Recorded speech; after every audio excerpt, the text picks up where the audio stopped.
Isang pinagpalang araw sa atin lahat. Magandang umaga.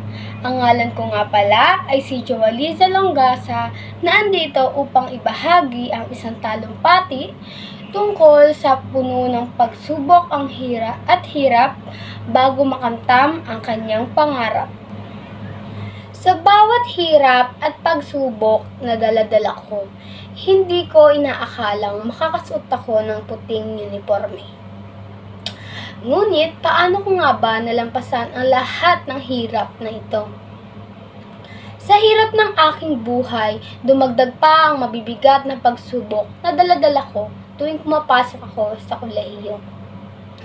Ngunit, naniniwala ako sa aking sarili na lahat ng aking hirap na pinagdadaanan ay makakasuot ako ng isang uniforme ng pang-doktora.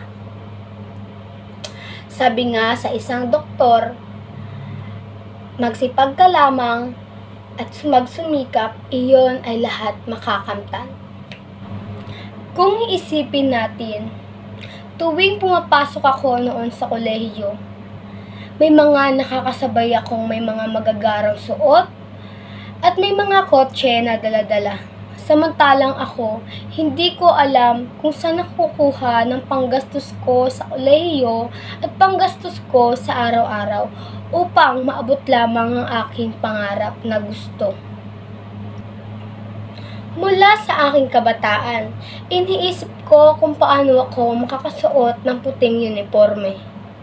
Sa pagpasok ko sa paaralan, tila minsay nawawalan ako ng pag-asa na maabot ang aking pangarap na makasuot ng puting uniforme dahil sa kakapusan ng aking buhay. Ngunit, ito'y aking pagsisikapan, maabot lamang ang aking pangarap. Lumipas ang panahon ng hirap at pagsubok na aking pinagdadaanan.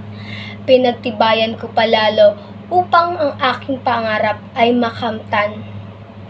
Natutunan kong magsumikap simula bata pa lamang. Sa halip na sumuko, mas pinagtibay ako ng hirap at pagsubok na dumadating sa aking buhay.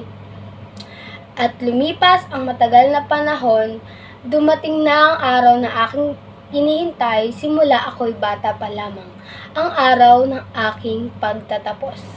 At ngayon, nalampasan ko na ang lahat ng hamon sa aking buhay at nakamit ko na din ang aking mithiin simula ako'y bata pa lamang na gusto ko talagang makasuot ng isang uniforme ng pang-doktora.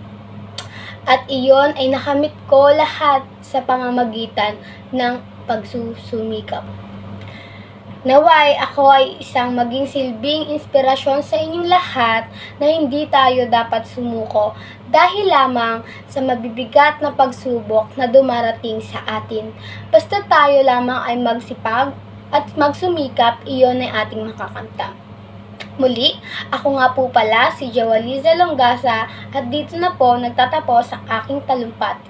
Maraming salamat.